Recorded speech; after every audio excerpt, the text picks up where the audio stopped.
term redneck come from? Oh, all the people that work out in the fields and get the back of their neck shred. Out in the sun all the time again. They would get sunburned. We haven't always had SBA.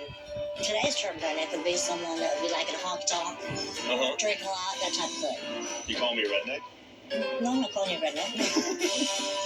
So most people think redneck has to do with sunburned necks.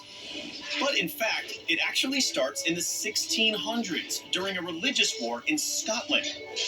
Protestant rebels signed manifestos in their own blood and then wore a red cloth around their necks to signify their rebellion. From there, redneck evolved to mean any Scottish Presbyterian. It only became a slur later, when thousands of Scots-Irish Presbyterians arrived in America, where they weren't completely welcomed by the original English settlers.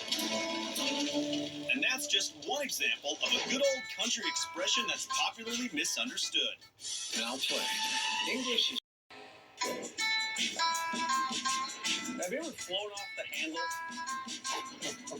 Well, you asked me that. I've been married 2 times. Does that answer your question? Absolutely. Why do you think we have the word blaze in the word trailblazer? Well, that may have to do with you're going so fast you make spark and fire and smoke come up behind you. Country words and expressions like these mostly come from a specific group of Scots-Irish colonists who settled in the area we now know as Appalachia. They were famous for colorful phrases that described their ornery attitude, like having a chip on your shoulder or flying off the handle.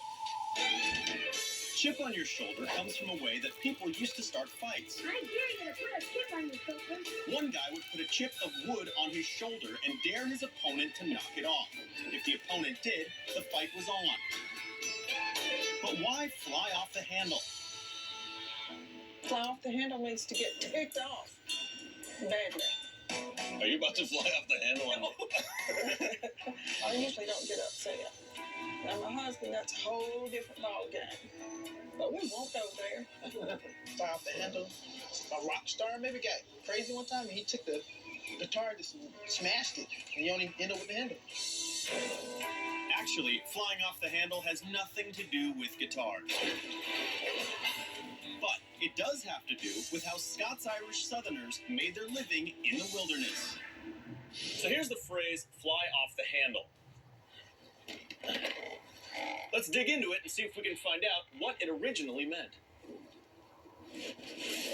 So where does that term come from, fly off the handle? Any idea? It has to do with an axe. If an axe head isn't secured to the handle properly and somebody takes a swing with it, the head can fly off and become a danger to anybody in the general vicinity.